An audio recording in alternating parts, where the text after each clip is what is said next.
en informatique pour le projet PlantNet, sur lequel je travaille depuis 3 ans. En 2 mots, je vous présente le contexte de l'application, que vous compreniez à quoi sert le modèle machine learning aujourd'hui. PlantNet, c'est une application d'identification de plantes. Donc vous prenez en photo votre plante dans votre jardin, et ça va vous dire est-ce que c'est une aconite d'appel ou une aconite panachée, par exemple. Et donc ça, c'est très historique. Le modèle est fait côté serveur. L'appli envoie la photo côté serveur et ça envoie les résultats.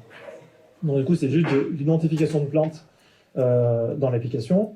Le but de ça, la finalité, c'est de sortir une base de données mondiale sur la biodiversité végétale à des fins de recherche, donc à des fins de suivi de changement climatique, de conservation de territoire s'il y a des espèces vulnérables qui sont dans un territoire spécifique, ou au contraire des espèces invasives qui arrivent dans un territoire. Il y a plein d'analyses derrière, et c'est le but de l'appli. C'est gratuit pour les gens qui utilisent l'appli, on retourne les résultats, et derrière, les données sont utilisées pour la recherche. Et donc tout ça, c'est financé par vos impôts. Merci de payer vos impôts. Et aussi par les dons. On est une petite équipe de moins de 10 personnes, avec 5 sur la production, et on est 2 à être payés sur les dons directement. Est-ce que certains d'entre vous font du machine learning? Est-ce que vous pouvez lever la main? Ok, bon, il y a 4 personnes. Donc du coup, 5, 6. Je vais sûrement faire des amalgames, de la mauvaise vulgarisation sur le machine learning, etc. Je suis développeur mobile et web. Je suis certainement pas data scientist ni data engineer.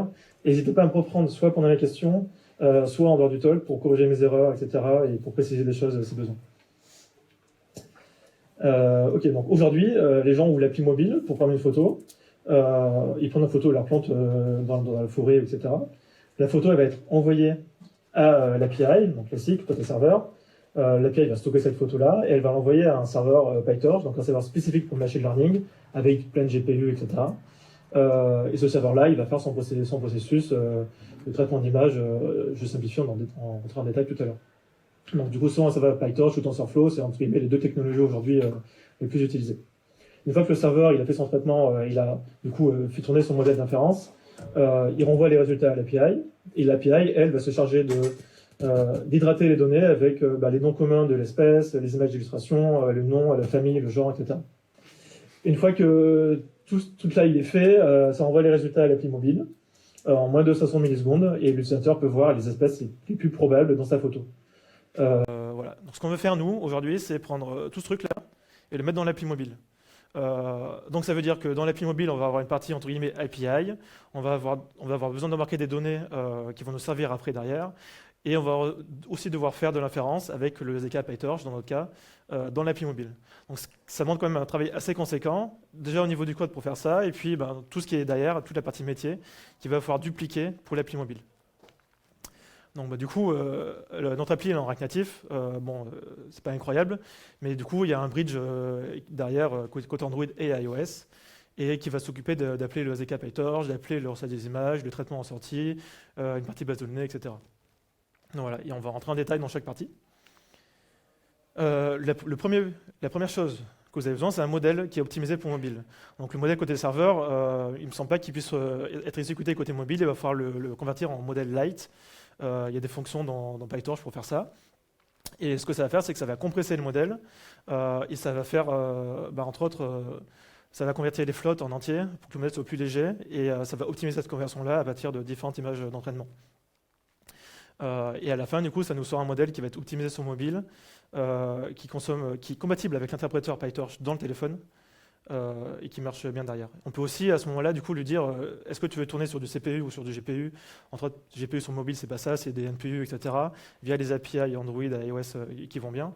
Nous on le fait encore sur CPU, mais il y a un talk juste après qui parle justement de ça sur le hardware pour faire tourner l'inférence. Et du coup on a un modèle aujourd'hui qui fait 210 mégas qui tourne dans l'appli mobile, contrairement à un modèle qui faisait 670 mégas sur serveur. Donc du coup on a divisé par 3, on perd un peu en performance d'identification, mais ça reste beaucoup plus raisonnable derrière pour télécharger, quoi. En sachant que du coup vous normalement vous devrez avoir un modèle qui est beaucoup plus léger. Le nôtre il fait 210 mégas parce qu'on a 40 000 espèces de plantes à identifier, ça fait beaucoup normalement. Dans une appli standard, vous avez un modèle entre 10 et 50 mégas, c'est un peu la target entre guillemets, qui est quand même beaucoup plus facile, et à ce moment-là vous pouvez presque le mettre dans l'APK directement, ce qui n'est pas le cas dans notre cas. Ok, donc notre modèle est prêt, a priori il a bien été fait, on va devoir le télécharger dans le téléphone pour être exécuté. Du coup rien d'incroyable, je ne vais pas vous apprendre à faire du téléchargement sur mobile. il faut le modèle, mais le modèle, ça ne suffit pas. Le modèle, lui, il prend un tenseur en entrée, un tenseur en sortie, c'est les matrices. Du coup, il faut une vérité terrain. On appelle ça une vérité terrain. En gros, c'est une sorte de base de données qui vous dit ben, l'indice 1 du modèle, c'est telle espèce. L'indice 2 du modèle, c'est telle espèce, avec à chaque fois la famille, le genre, etc.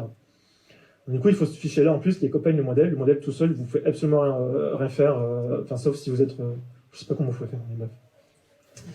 En plus de ça, vous pouvez rendre à dispo d'autres choses, donc des données d'illustration des images des espèces et les noms communs des plantes dans la langue de l'utilisateur. Ça paraît pas mal aussi que l'utilisateur ait les bonnes langues. À part les botanistes experts qui connaissent les noms en latin, c'est un peu compliqué sinon. Donc voilà, du coup, c'est pas mal de choses à télécharger. En détail, du coup, dans l'appli, ça se présente comme ça. Il y a un bouton pour activer le mode en ligne. On appuie sur le bouton pour télécharger les données, ça télécharge les données, et je vous laisse voir la suite.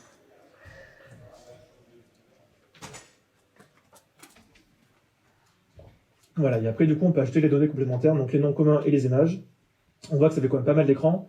Donc il y a l'écran de téléchargement, les écrans des données additionnelles à télécharger. À chaque fois avec des pickers différents, avec des listes, des recherches, etc. Donc voilà, une fois que les données sont téléchargées, on peut activer le mode en ligne et c'est fini. Ok. Du coup, qui dit téléchargement dit qu'il y a des choses à côté qu'il ne faut pas oublier.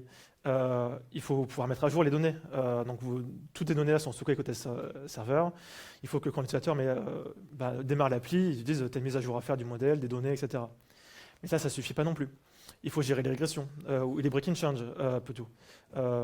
Si votre format d'entrée du modèle il change, donc votre taille d'image passe de 300 à 384 pixels, il faut gérer ces breaking change là, et il faut aussi potentiellement pouvoir gérer la rétrocompatibilité avec les anciennes versions des applis qui mettraient à jour leur appli et qui auraient toujours l'ancien modèle avec les anciens formats de modèle. Donc voilà, du coup, il y a pas mal de choses à gérer, à la fois pour le modèle, à la fois pour les vérités terrain. Si votre objet ne contient plus tel champ, mais un nouveau champ qui est différent, etc., il faut pouvoir le gérer. Et ça peut probablement évoluer sur plusieurs années derrière avec votre équipe de data scientist. Et pareil sur la version PyTorch, etc. Ok, bon, on a parlé de téléchargement, c'est sûrement le plus gros pain point que vous allez avoir pour faire du mobile, du machine learning sur mobile. Mais la suite, c'est quoi? Du coup, on a les données qui sont dans l'appli. On veut du coup prendre une image et l'envoyer au modèle. Donc pour ça, du coup, on a notre image qui vient de l'appareil photo, qui a une taille qui est la même que celle qui est envoyée côté API. Cette image-là, on va la prendre et on va la retailler en carré. Bon, rien d'incroyable. Et cette image en carré, on va la reconvertir, on va la zoomer à l'intérieur pour être vraiment un gros zoom sur la feuille ou la fleur que vous avez prise en photo. Et on va la mettre en 384 pixels en largeur. Bon, ça paraît ultra petit, mais c'est la taille en données du tenseur qu'on va envoyer au modèle et sur lequel il a été entraîné derrière. Et ce code-là, on va le faire sur Android, on va le faire sur iOS, ce qui fait que sur Android et sur iOS, il y aura des retaillages d'images qui vont être différents. Et il y a plusieurs algorithmes pour retailler des images. Et dans tous les cas, ces algorithmes-là, ils vont être différents de OpenCV qui est utilisé côté serveur pour retailler les images. Et du coup, c'est vraiment critique parce que ce retaillage d'images-là, c'est ça qui va grandement influencer la performance de votre modèle derrière. Et le fait que ça utilise des librairies différentes avec des algorithmes différents de retaillage d'images entre du coup, les trois plateformes, c'est très impactant et c'est ça qui va, entre guillemets, sur lequel il faut travailler derrière dans le long terme. Et idéalement de se rapprocher d'OpenCV côté serveur. Ok, donc là c'est bon, on a notre image qui est convertie en tenseur avec le bon format, la bonne taille en pixels, etc. Du coup on peut exécuter le modèle. Donc ça c'est du code JavaScript. C'est tout simple, hein. Si le mode en ligne est activé, on va appeler la méthode qui va faire la bascule côté natif sur le module en Java. Et sinon, la route API. Et ça, ce que ça fait derrière, c'est le module.forward de packed value. Packed value, c'est notre tenseur en entrée. Ça renvoie des résultats. Et après, du coup, on va juste convertir le tenseur en array de float. Il n'y a rien d'incroyable dessus. Ça, c'est la doc dans PyTorch. Je passe. Et ce module-là, du coup, le module.forward, il renvoie du coup une entité de float. Cette entité de float, du coup, il est quand même assez gros. On va appliquer plusieurs traitements dessus. De un, on va le convertir en probabilité avec une méthode qui s'appelle softmax. Rien d'incroyable, c'est juste qu'on ne veut pas avoir un score, on va savoir si une plante est précise, est probable à 94% ou à 2%. Et après, du coup, on va appliquer différents traitements de ces données-là. Nous, on veut trier du coup les données pour sortir les espèces les plus probables sur les 40 000 éléments. On veut filtrer aussi les données. Par exemple, si on est sûr que l'utilisateur a pris un humain à 40%, on va peut-être lui dire dégage. T'as pas à prendre d'humain en photo, renvoie-nous une photo de plante.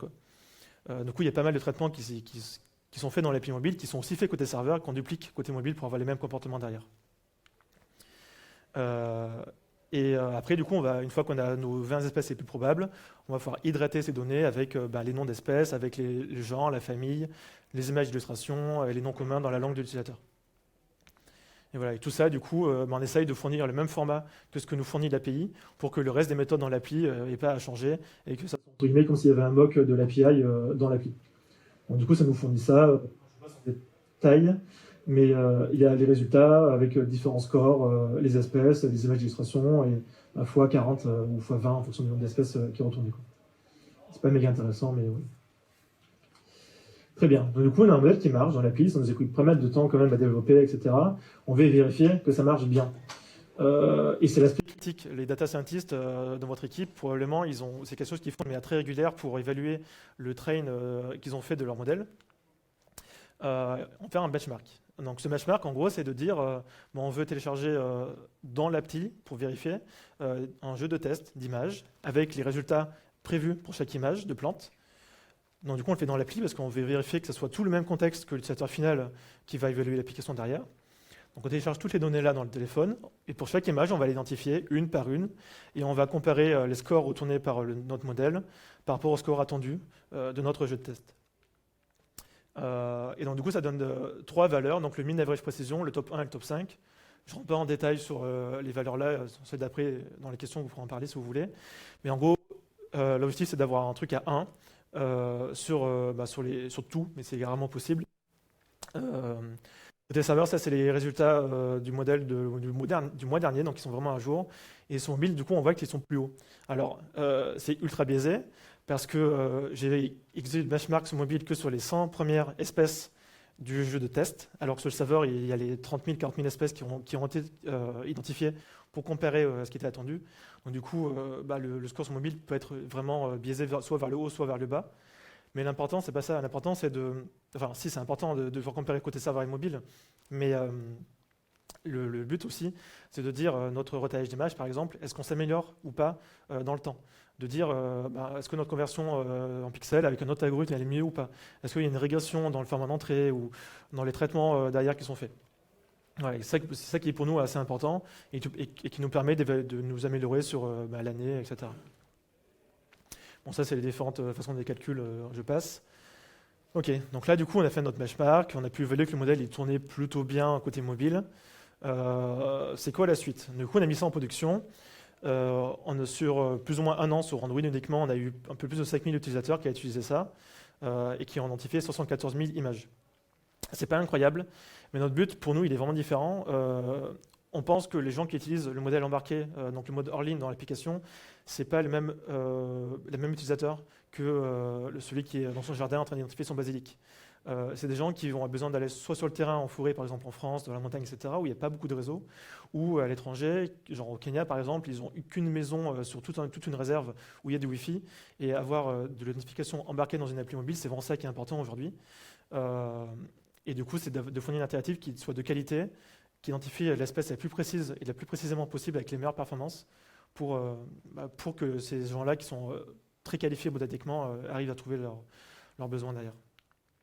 Et voilà, du coup, il y a pas mal de codes dupliqués entre Android et iOS en termes de retaillage d'images, et puis même entre le serveur et mobile, en termes de traitement qui sortent du modèle. On aimerait bien, dans le futur, du coup, éviter que ce code-là soit dupliqué. Il y a plusieurs solutions. On pourrait embarquer des calculs sur les sorties du modèle directement dans le modèle PyTorch, quelque chose qu'on est en train d'étudier. Et puis, il y a d'autres frameworks qui existent autour. Je pense par exemple à PlayTorch, qui vous permet de retailler les images derrière et de faire différents traitements. Tout ça via React Native directement. Alors, à l'époque, il y a un an, il y avait PlayTorch n'était pas encore disponible. Bon voilà, du coup c'est tout pour moi. Je vous ai présenté comment faire embarquer un modèle.